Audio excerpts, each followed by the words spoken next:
Will you please join now in the reading of Golden Chain. Gassho, please. I am a link in Amida's golden chain of love that stretches around the world. I will keep my link bright and strong. I will be kind and gentle to every living thing and protect all who are weaker than myself. I will think pure and beautiful thoughts, say pure and beautiful words, and do pure and beautiful deeds. May every link in Amida's golden chain of love be bright and strong, and may we all attain perfect peace. Namo Amida Butsu. Namo Amida Butsu. Namo Amida Butsu. Again, good morning and welcome. Thank you for joining us for this morning's service. Dharma school students, teachers, we're going to start again. I don't know, we can call it Stump the Priest. But if you have questions, in your classes that you'd like to submit to the ministers, email us any questions that come up in your class that you would like to have ministers address and maybe answered. Sometimes I have no idea, so I'll have to go back and see if I can find an answer. And then, of course, if I don't know the answer, Mikame Sensei will know, so she'll be able to answer it for you. But in any case, if you do have questions that come up in your classes, please have your teachers submit them to us, send us an email. And maybe we might be able to do it via chat at some point. So let us know if there's anything you have questions about. You know, when we start our services, and when we start our meetings, we start with Gassho, right? We put our hands together and we say Namo Amida Butsu 3 times. And we say Nembutsu, Namo Amida Butsu 3 times. That saying the Nembutsu 3 times is something that's done only here in Hawaii and in the BCA. Maybe in Canada too, I'm not sure. But I know it's not something that is common in Japan, where, of course, where Jodo Shinshu originated. But I think the idea, this is one of the stories that I heard about that call and response kind of Nembutsu, was to encourage people to say the Nembutsu. People weren't saying the Nembutsu before. And even, throughout Jodo Shinshu history, there was always kind of often, a concern about people saying the Nembutsu. And so here, to encourage people to say the Nembutsu, this kind of call and response practice was introduced. But the Nembutsu is not something that, is something that we should be able to say anytime, as many times as you want to. You're not limited to 3. You're not limited to 1. You can say the Nembutsu many times as you feel comfortable saying. Because the Nembutsu is not a petition or request. Sometimes we think, Nembutsu, we should say the Nembutsu because something is happening, and so we should say the Nembutsu to comfort ourselves, or maybe have things change by saying the Nembutsu. But Nembutsu is simply an expression of gratitude.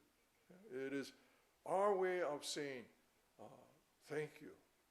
Not just for the stuff that we receive, but thank you. It is to kind of be mindful of all of the support that we receive from the people around us, from the life around us, to acknowledge also or recognize how important Amida Buddha is in our lives.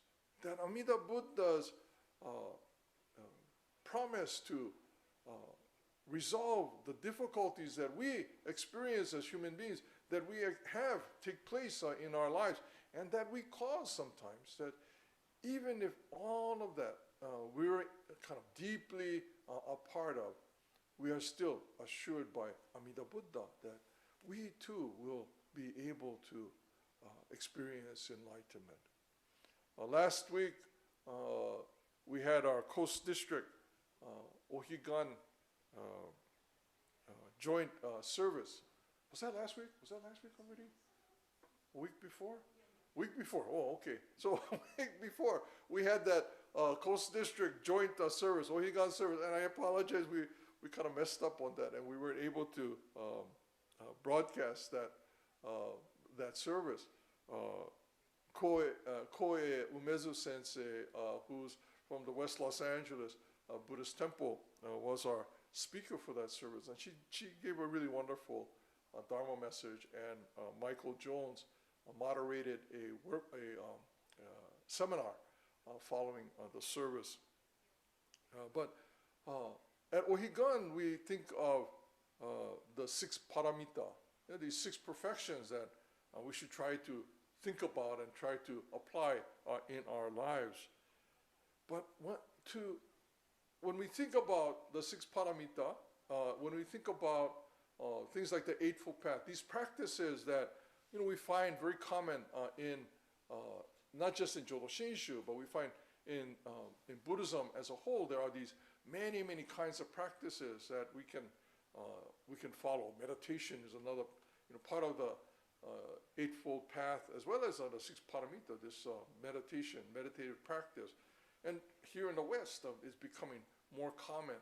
Although there were meditative practices in Europe, the practices that we're kind of most familiar with meditation comes from the East. And we find that here in our communities, in our society, in our culture, being more and more recognized and adapted. But these kinds of practices we're encouraged to do. Dana, selfless giving. But all of these practices in Jodo Shinshu should help us to realize that we cannot do that as completely as thoroughgoing, so as consistently as is prescribed in these practices. So Eightfold Path, right? Eightfold Path is the 4th of the Four Noble Truths. And the Four Noble Truths Shakyamuni describes how we can become Buddhas, right? And the Eightfold Path describes that, what needs to be done to become a Buddha. We can think of it as guidelines for our daily life, as with the 6 paramita, but these are simply guidelines for us. And when we carefully examine our practices in these very simple descriptions, we realize that we're not really that consistent and that complete in these practices. These are the practices that lead to enlightenment. They're really serious practices, not simply guidelines. We think of them as guidelines, but these are actually practices for the cultivation of the mind that sees things as they are. I remember a story by Reverend Tetsu Unno, and he would say, the story that he would tell would be, when we used to have Osaisen here, right, in the when we had in-person services, and he would say that, today I think I'll give maybe $5 put in the Osaisen. And so he would come up to the Oshoko Dai and put Osaisen in the basket and then do Oshoko. And he would be happy that he gave $5 today for Osaisen. But then as he would leave, he would think, maybe I shouldn't have given so much. maybe $1 would have been okay.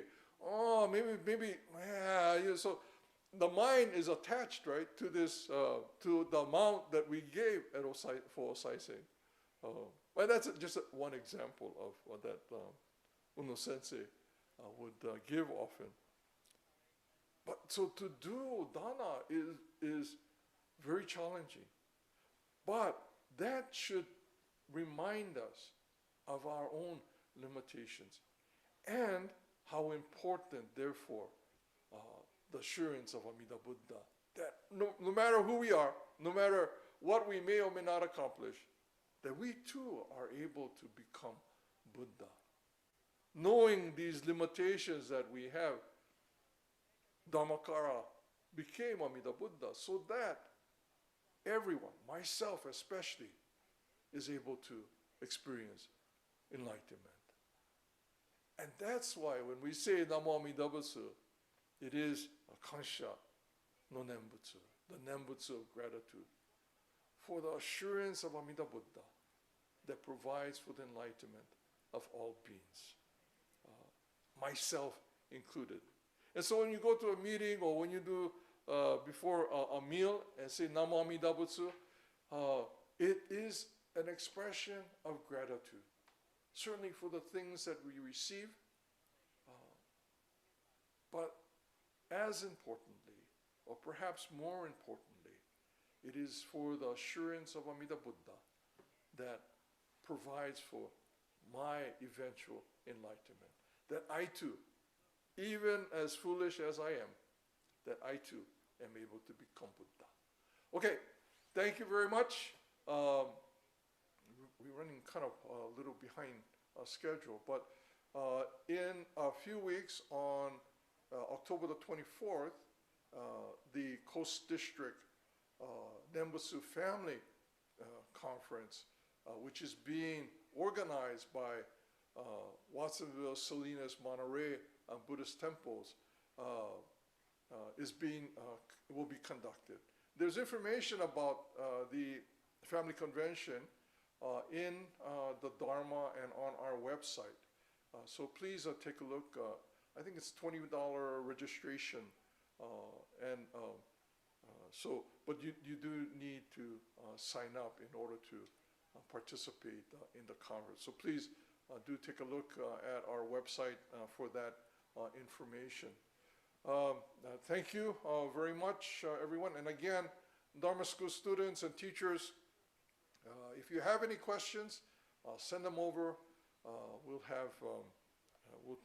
take a look at them and see if there are things that we might be able to kind of respond to or answer for you. Again, thank you very much for joining us this morning. If you please join in Gassho and Nembutsu. Namo Amida Butsu. Namo Amida Butsu. Namo Amida Butsu. Thank you, everybody. See you in class.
Good morning, everyone. How are you doing? I hope you are doing okay. Our service will start with Sambujo and Juseige. So if you have a material in your place, so please join us reading Sambujo and Juseige. Thank you.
Again, good morning, everyone. Thank you for joining our service.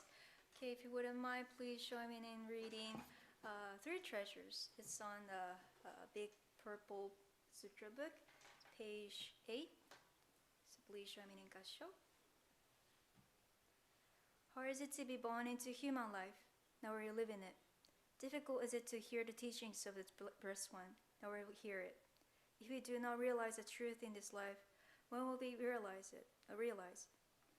Let us reverently take refuge in the three treasures of the truth. I take refuge in the Buddha. May we observe ourselves in the principle of the way to enlightenment and awaken in ourselves the spring will. I take refuge in the Dharma. May we submerge in the depth of doctrine and gain wisdom as deep as the ocean. I take refuge in the Sangha. May we live in harmony in great assembly as disciple of Buddha and be free from all hindrances, becoming units of true accord in the life and harmony, in a spirit of universal oneness, free from the bondage of selfishness. Even through the myriad ages of kalpas, how is it to hear such an excellent and profound and wonderful doctrine? Now we are able to hear it and receive it. Let us thoroughly understand the true meaning of Tathagata's teaching. Namo Amida Butsu. Namo Amida Butsu. Namo Amida Butsu. Namo Amida Butsu. Namo Amida Butsu. Thank you. Okay, so I'd like to share a wasan written by our founder Shinran Shoni at the beginning of my Dharma talk. Please join me in Gassho. Seeing the sentient beings of the Nembutsu through the world, countless as a particle in the 10 quarters, the Buddha grasps and never abandons them, and therefore is named Amida. Namo Amida Butsu. Namo Amida Butsu. Namo Amida Butsu. Namo Amida Butsu. Namo Amida Butsu. Thank you so much. Okay. In Jodo Shinshu, we understand that Amida Buddha assures us our lives to be born into Buddha in the Pure Land. So we understand the Pure Lands as a realm where our lives are eventually born at the end of our lives, the journey, and our loved ones are waiting for us. The Pure Land is not only the goal at the end of our life's journey, but it is also an important symbol in our present life to guide us to liberation. So do you know the famous story, fable? I don't know, called The Hare and the Tortoise. Yeah. Today I'd like to talk about the Pure Land through this story. Long time ago, there was a hare and tortoise.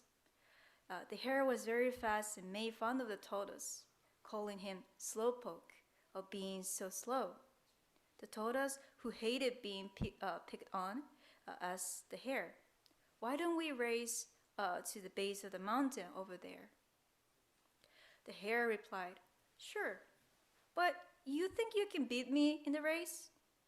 There's no way you win." The tortoise then said, "I may not disagree with you, but I might not deny that I have no fear of competing with you." Then the hare said, "Oh really? So let's have a race, and let's see who wins." The both agreed and prepared for the race. Ready, set, go! The hare dashed on in front, hopping up and down as fast as he could. He left the tortoise far behind. On the other hand, the tortoise slowly moved forward, one step at a time. The hare found a big tree along the road and decided to take a rest on the tree because he was so far ahead of the tortoise.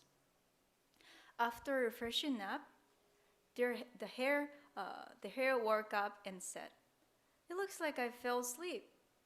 Oh well, either way, the tortoise must still be way behind." The hare got up and headed toward the goal, almost there.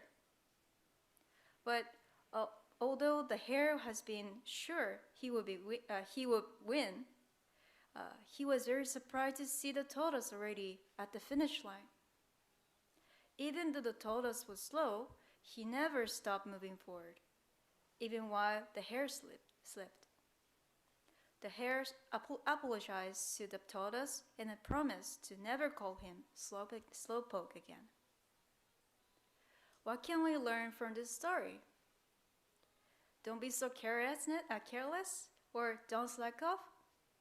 You can learn from this story in many ways. Out of curiosity, I wonder why the tortoise decided to join the race at the risk of losing. If I were in the tortoise's place, I would never have entered the race. Imagine trying to the race with Usain Bolt, who is known as the world's fastest man. You might think it's crazy. Yeah. However, it's not a crazy quest. This story teaches us the very profound lesson from the standpoint of Buddhism. Those animals focus on different things when they were at the starting line. The hare focused on the tortoise. On the other hand, the tortoise focused on the goal. How different were their points of view? When the hare looked at the tortoise, he must have compared the tortoise to himself and thought, "I'm much better than the tortoise. There's no way I can lose." Since the hare became so arrogant, he underestimated the tortoise. If the tortoise focused on the hare, he would never have entered the race. The tortoise must have given up joining the race, but he focused on the goal instead. Put yourself in their shoes. When you see someone who seems superior to you, you might belittle yourself or sometimes feel jealous. When you see someone who seems weaker or inferior to you, you might be arrogant. As long as you compare yourself to others, your feelings about yourself will swing between good and bad. Now, reflecting on this story again from the standpoint of Buddhism, we can learn another lesson that anybody might possibly behave like the hare or the tortoise, depending on the situations confronting them. One's own ego is where the problem begins and it ends. We can easily lose our temper and true goal when we are in the middle of chaotic situations. However, if one concentrates on one's goal, like the tortoise did, one's mind can focus on the way to live life to the fullest, without comparing to others. Awareness of the way things truly are is what allows us to understand the true value of life and acknowledge each life as it is. That might be the true reason why Amida Buddha established the Pure Land as a place of a true settlement for the sentient beings. Although we cannot gather at Hondo in the temple due to the pandemic, we are still able to hear the Dharma from where we are and still continue with other Dharma friends. reciting Nembutsu with our hands placed in Gassho. That means each of us is focused on the Pure Land as our true home. What is home like for you? I can say that that is somewhere we feel safe.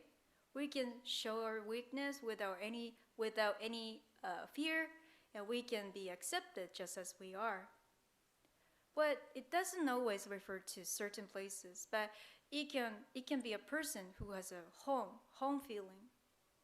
We are fortunate that Mita Buddha wishes for us to be able to accept Pure Land and its wisdom and compassion as a firm place of peace in our lives whenever we are in any situation in our lives. Our founder Shinran Shonin tells us that Pure Land is called place of peace in one of his main writings, Kyogyo Shinsho. So Shinran Shonin suggests that we live our lives with hearing Pure Land teaching as a true home. We have settled in a spiritual life. We have settled in your spiritual. You have settled in your spiritual life. That is to say, you don't need to compare yourself to others. Your life is always glowing as it is. It reminds me of a Japanese minister's Dharma talk. He told us like this: Amida Buddha never gives a score on your life and accept each of us as you are unconditionally. We are in this world always judging others. The person is good or bad, winner or loser, rich or poor, something like that. On the contrary, it also means that we are evaluated by people surrounding us.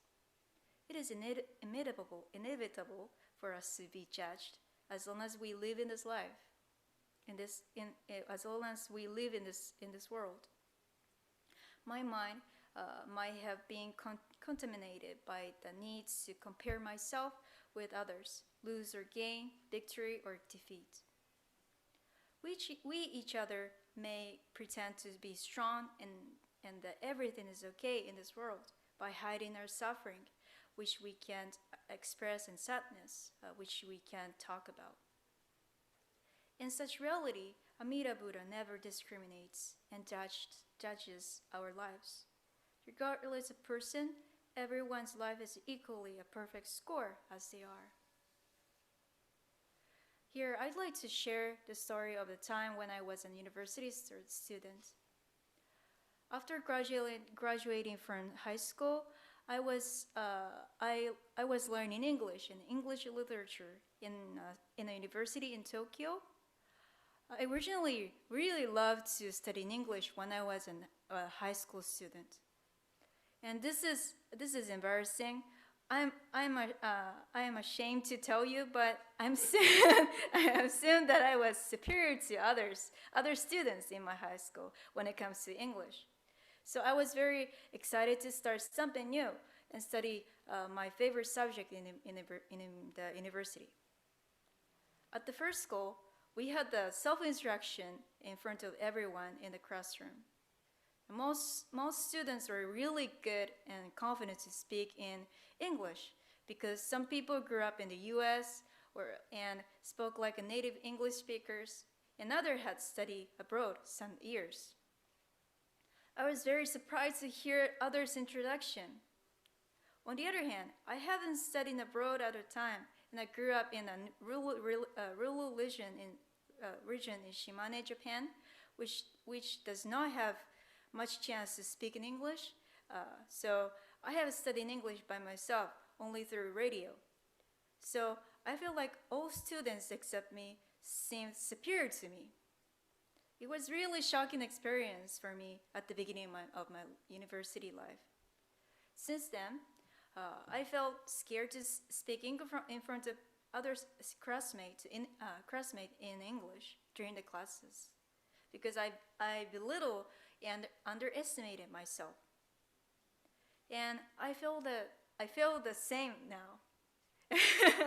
And I gradually became tired of attending the classes and thought it was meaningless for me to study in English because I was not much for other students. I didn't tell my friends about my suffering because I didn't want them worry about me and thought nobody could understand my suffering.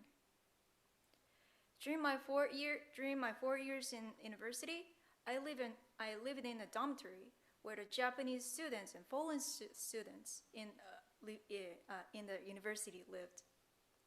I had a good Taiwanese friend who's lived in my next door for 4 years. Her name was Tina, studied in a different department.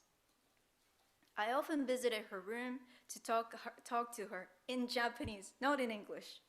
I love her room more than mine because there are tons of manga comic books and DVDs of anime on her shelves, and it was very relaxed, and I didn't need to tighten my shoulders in her room.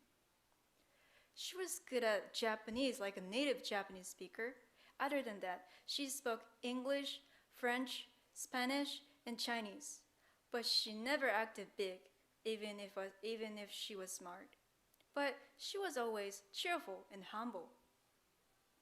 One day, I sat on her bed as usual and watched a Japanese drama with her. And then I deeply sighed unconsciously because I was really tired of the classes in the university. Hearing my deep sigh, she told me just, "Oh, life is full of tough, isn't it?" And I replied, "Yes, it is." We shared the deep sigh together, and we laughed together. I was so happy that I felt I had a friend who understands my suffering. I told her how I was suffering, and she told me an important thing. I know how you're feeling now. I suffered like you before when I was learning Japanese. But remember, you don't need to worry about anything. English is just a tool to communicate with others. It is natural that each person has different level and ability. Accepting others and yourself will be the first big step for you. So take it easy and just enjoy the communication. Her words made me realize that I missed the most important point in terms of communication with others. I always focus on other classmates because I regarded English as one of the subjects at school. Our ability are compared to other students and scored by teachers at school in Japan. So I realized that I cannot enjoy the communication in English unless I don't compare my ability to others. So thanks to Tina's advice, I gradually came to enjoy the conversation in English and feel a little bit comfortable to have chat in English. But even now, this story encouraged me because I'm still uncomfortable in casual conversation. We sometimes suffer from being evaluated by others, and even self-assessment also could be our suffering. Looking back on my university life, I shoved myself into the small cage of my pride. We may be living in such a stressful world. Therefore, I can say that there is a great gratitude to be able to have an opportunity to pay respect to Amida Buddha in a Pure Land through putting our hands together in Gassho in front of the altar at the temple, at the church, and the houses in our busy daily lives. That means we have a special and important place to be free from any calculations. So that is why I'm really happy to have the place where I can be accepted as I am. I feel in such a great existence by my side with my hands in Gassho. However, it is not in front of your family altar or temple. But whenever we recite and hear Nembutsu, Namo Amida Butsu, there is our refueling place here and now. As long as our life's journey continues, we cannot escape from confronting suffering such as old age, illness, death, and any kinds of personal difficulties. But no matter what difficult choices or situations we come to encounter, Amida Buddha is always looking after each of us to be brought across the world to the Pure Land. It opens up our heart and mind and bodies to listen intently to the Dharma, whenever possible. Okay, I hope we will strive to live our lives worthy of this net of compassion that embraces us by living life of gratitude with every Dharma friend. Okay, thank you. So I'd like to conclude my talk with Wasan again. Please show me in Gassho if you wouldn't mind. Seeing the sentient beings of the Nembutsu throughout the world, countless as particles in the 10 quarters, the Buddha grasps and never abandons them, and therefore is named Amida. Namo Amida Butsu. Namo Amida Butsu. Namo Amida Butsu. Namo Amida Butsu. Thank you very much. Okay, so we have an announcement. Okay, so Coast District Nembutsu conference is on October 24th. So save the date and then don't forget to register get the registration on our website. So when you visit our website, you can find the registration form, and then you can go on your process of registration. So if you have any questions, contact the office and temple. Yeah, thank you very much. Okay, so this concludes our morning service. So I hope you stay safe and take care of yourself. Okay, please show me in Gassho. Namo Amida Butsu. Namo Amida Butsu. Namo Amida Butsu. Namo Amida Butsu. Namo Amida Butsu. Thank you. Bye.